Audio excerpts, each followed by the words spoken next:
Salam untuk semuanya, selamat datang di channel Wijana Math and Stat. Ingat subscribe sebelum nonton materi berikut ini ya.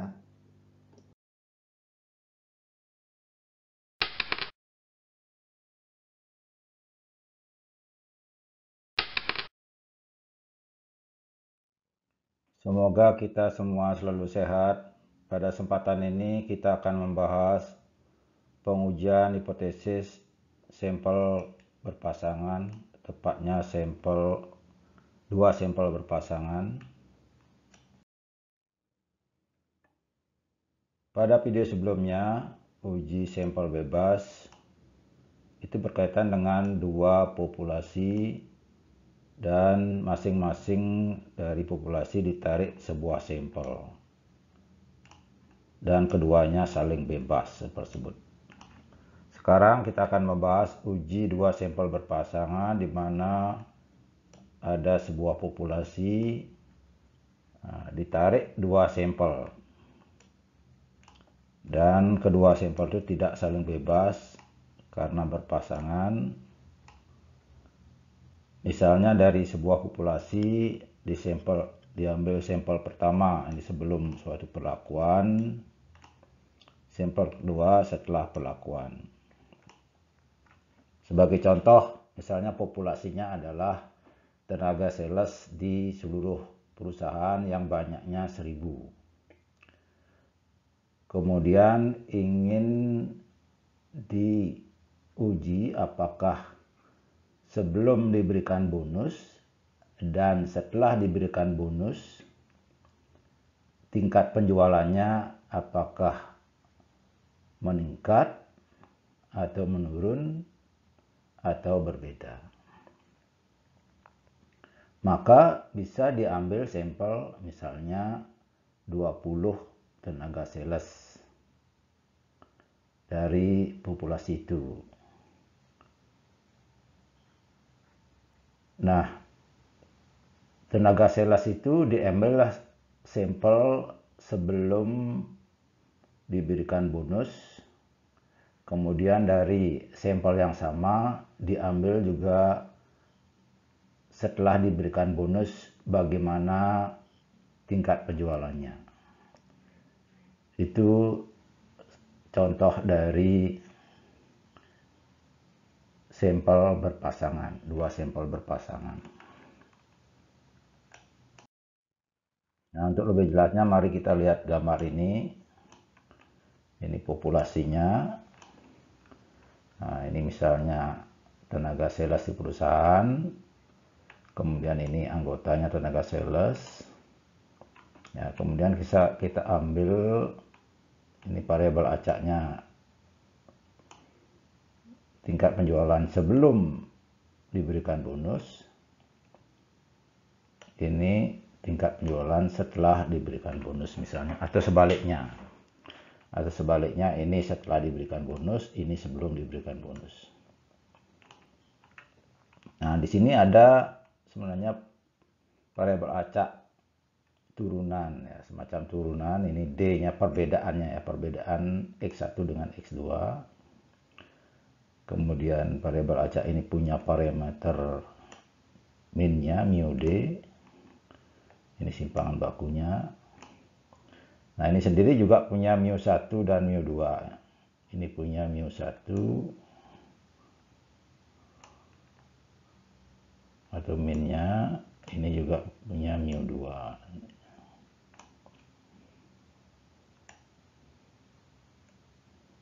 Nah, seperti itu. Kemudian kita ambil sampel. Nah, ini ya, ke sini ambil sampel. Sebenarnya anggotanya diambil satu, coba variabelnya ini kita sebut dengan variabel 2, apa namanya, sampel 1 dengan variabel acaknya X1, kecil ya karena sampel. Kemudian sampel 2 variabel acaknya X2. Nah, tadi jumlah populasinya atau ukuran populasinya adalah N besar. Sekarang kita ambil sampel n kecil ya, n kecil ya, karena ini berpasangan selalu n sama baik dari sampel 1 maupun sampel 2. Lain dengan uji 2 sampel bebas, n-nya bisa berbeda yaitu n1 dan n2. Kemudian dari variabel acak di sampel ini x1 x2 bisa dibentuk sama seperti ini. Bedanya ya, bedanya itu d kecil, kalau tadi d besar yaitu x kecil 1 dikurang x kecil 2. Kemudian bisa juga ada d barnya, d rata-ratanya merupakan taksiran dari mu d. Kemudian ada sd barnya merupakan taksiran dari. Nah, dengan pemahaman seperti itu, nanti kita akan bisa menguji apakah mu d itu lebih besar 0. Ini ya, yang merupakan tujuan dari uji 2 sampel berpasangan, apakah mu d lebih kecil 0 atau mu d tidak sama dengan 0. Atau dengan kata lain, apakah min dari variabel minnya atau min dari variabel acak 1 dengan 2 ini apakah lebih besar yang satu, apakah lebih kecil ataukah berbeda. Nah, nanti bisa diuji dengan proses uji 2 sampel berpasangan. Nah, jadi seperti yang disebutkan tadi, pada uji 2 sampel berpasangan, dari sampel 1 dan sampel 2 kita bisa uji selisihnya. Ini selisihnya tadi sudah disebutkan di gambar. Jadi D sama dengan X1 dikurang X2 ya. D sama dengan X1 dikurang X2. Nah, ada I ini adalah menandakan sampelnya, I-nya bisa 1, 2, 3 sampai ke N ya. Jadi anggota sampelnya itu I. Rumus statistik yang digunakan adalah sebagai berikut. Nah, dari sampel yang kita punyai itu masing-masing dicari bedanya, D-nya yaitu DI sama dengan X1 dikurang X2.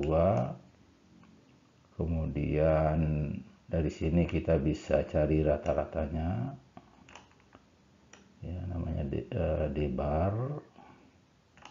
Kemudian bisa dicari simpangan bakunya, namanya SD ya. Jadi dari ini menjadi bagian atas dari statistik uji ya, TTP sini ya. Nah, sementara ini ke sini. Nah, ini ya, artinya silakan diperhatikan dengan baik. Proses menghitungnya adalah dari sampel pertama DI, kemudian kita hitung D bar, kemudian kita hitung SD bar, kemudian baru hitung T value atau T hitungnya. Nah, T hitung itu berdistribusi T ini dengan derajat kebebasan N-1 ya. Tolong diingat, ini dengan derajat kebebasan N-1.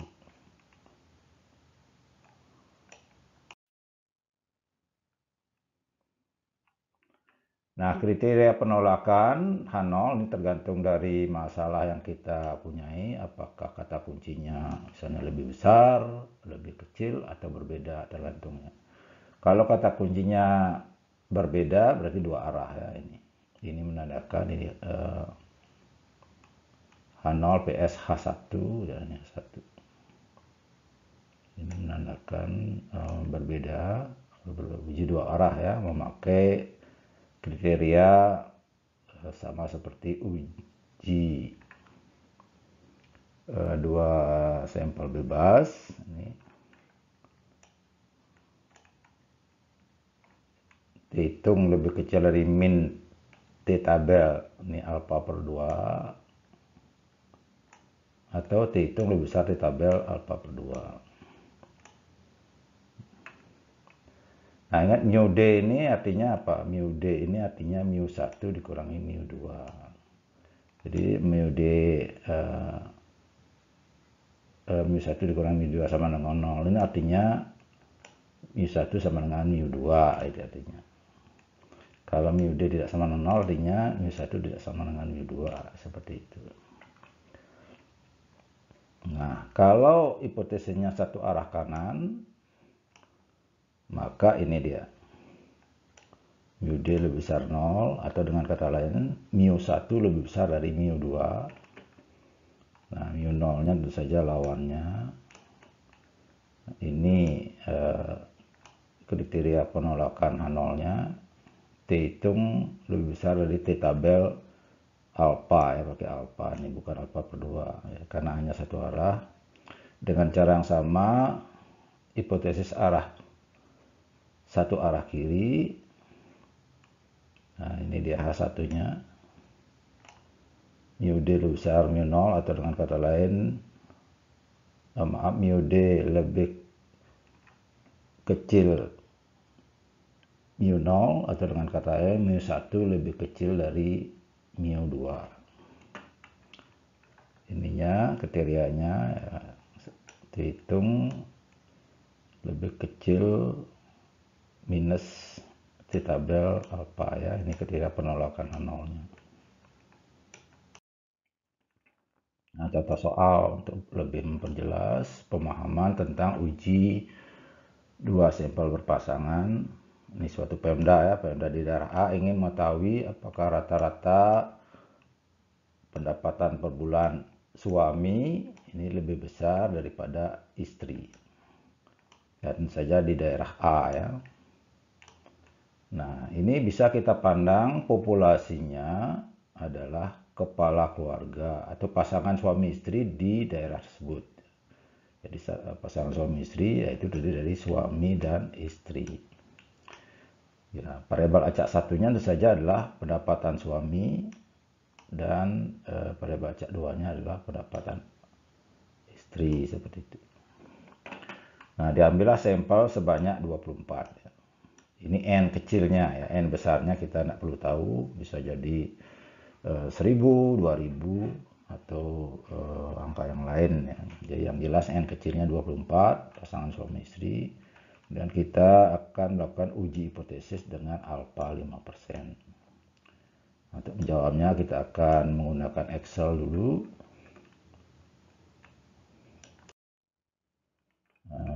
Terlebih dulu pemahaman, ya, pemahaman seperti yang sudah disebutkan tadi. Populasinya adalah keluarga atau pasangan suami istri di daerah A. Variabel acaknya adalah pendapatan suami. Variabel acak 1, variabel acak 2 adalah pendapatan istri. Nah, parameter yang ada di populasi ini adalah mu1, ya. Kalau mu1 itu adalah min dari pendapatan suami per bulan, mu2 adalah min dari pendapatan istri per bulan. Kalau mu D itu adalah min dari beda pendapatan suami per bulan dengan istri, ya. Bedanya dicari dulu, baru dicari rata-ratanya, namanya mu D. Nah, ini datanya. Ini variabel acak 1, 2.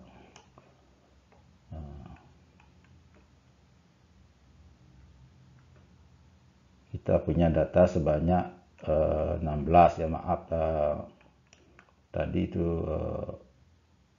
bukan 24 tapi 16, ya, di soal.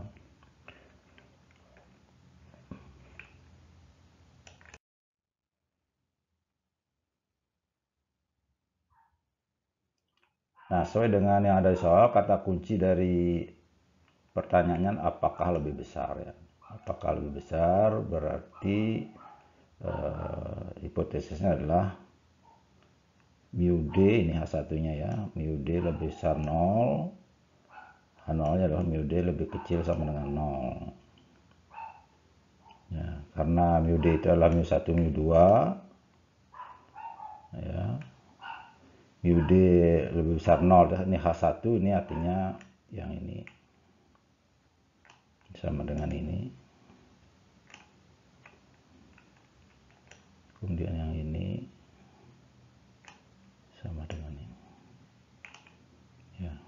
tulis seperti ini ya, boleh tulis seperti ini.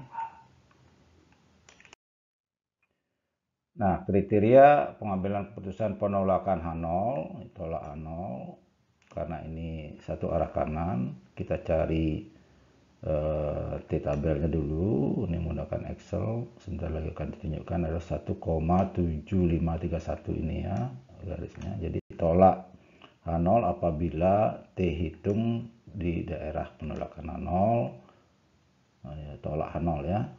Kalau T hitung di daerah penolakan H0, kemudian terima H0 kalau di sini. Nah, ini karena alfanya 5%, n kurang 1, jadi sekali lagi tolaklah H0 kalau T hitung di atas 1,7531. Nah, sekarang kita hitung dengan Excel nilai T hitungnya.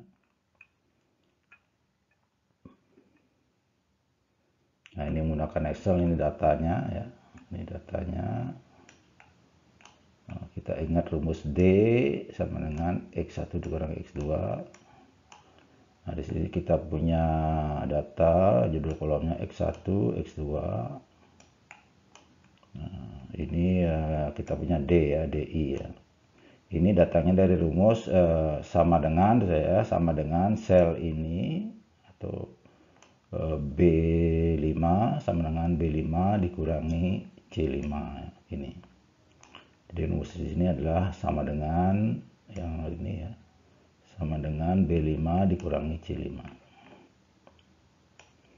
Di copy ke bawah, kemudian ya, n-nya kita pakai rumus count ya untuk mendapatkan ini. Kalau kita rubah data, barisnya akan menyesuaikan. Kemudian kita perlu ini jumlahkan, ini tadi ini pakai rumus sum ya. Nah, setelah dapat sum ini kita bisa cari rata-ratanya atau d-bar. Ya, d-bar atau kalau nulisnya bisa d-strip gitu ya. Ini rumusnya pakai sum dibagi n ya, dijumlahkan ring D5 sampai dengan D20 dibagi dengan n ya. Bisa juga pakai rumus sama dengan average. Nah, ini ya. Ini ya sesuai dengan rumus ini. Nah, ini dia. Kemudian kita perlu ini S. Nah, maka perlu kolom ini ya, kolom. Nah, ini ada kurung tutupnya, enggak kelihatan ya kurung tutup sini. D dikurangi D bar dikuadratkan ya. Jadi sini rumusnya ya sama dengan, khusus yang pertama dulu ya, saya sebutkan karena tidak tertulis ini, sama dengan dalam kurung buka ya, kurung buka ini B5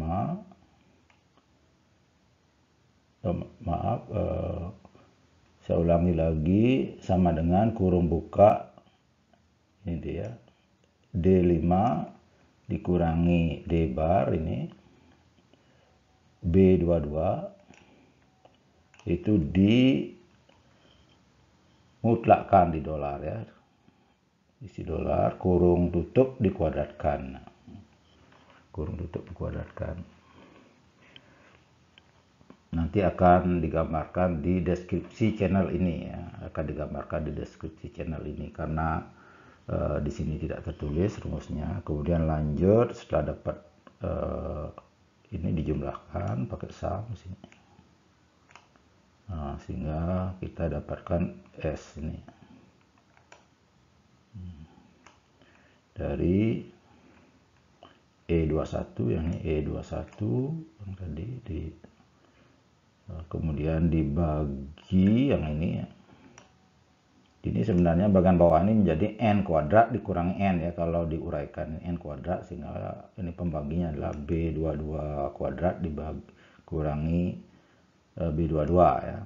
Kemudian hasil pembagiannya diakarkan, ini akar, pangkat setengahnya akar. Kemudian T ya sesuai dengan rumus ini, T yaitu D bar dibagi dengan SD, ini dia rumus. Yaitu B23 bagi B24. Kemudian alfanya sama dengan 5%. T tabel memakai formula Excel, jadi pakai ini.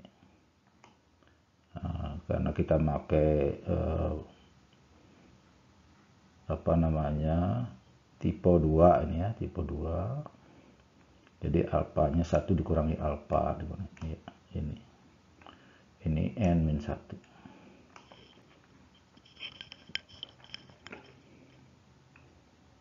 Nah, ini hasilnya.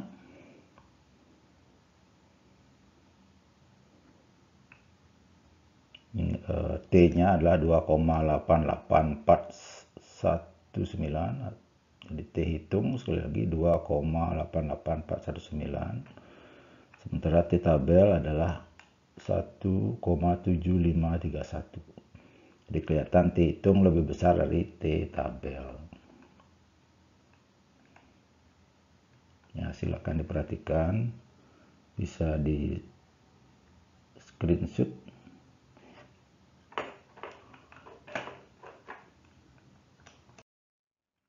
Nah, keputusan kita bandingkan nilai T hitung dengan kriteria, karena T hitung 2,88419 lebih besar dari T tabel 1,7531, maka H0 ditolak atau H1 diterima. Kesimpulan atau keputusan, rata-rata pendapatan suami per bulan di daerah A lebih besar dari istrinya secara signifikan.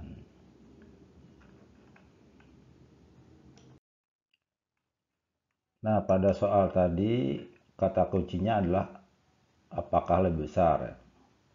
Kalau kata kuncinya misalnya apakah lebih kecil atau mungkin apakah berbeda, maka cara menyelesaikan bisa lihat pada video uji 2 sampel bebas ya. Ini linknya akan muncul di akhir video ini, atau bisa langsung di link ini. Jadi cara menyelesaikan sangat mirip ya, logikanya sangat mirip, sehingga tidak perlu dibahas pada video ini.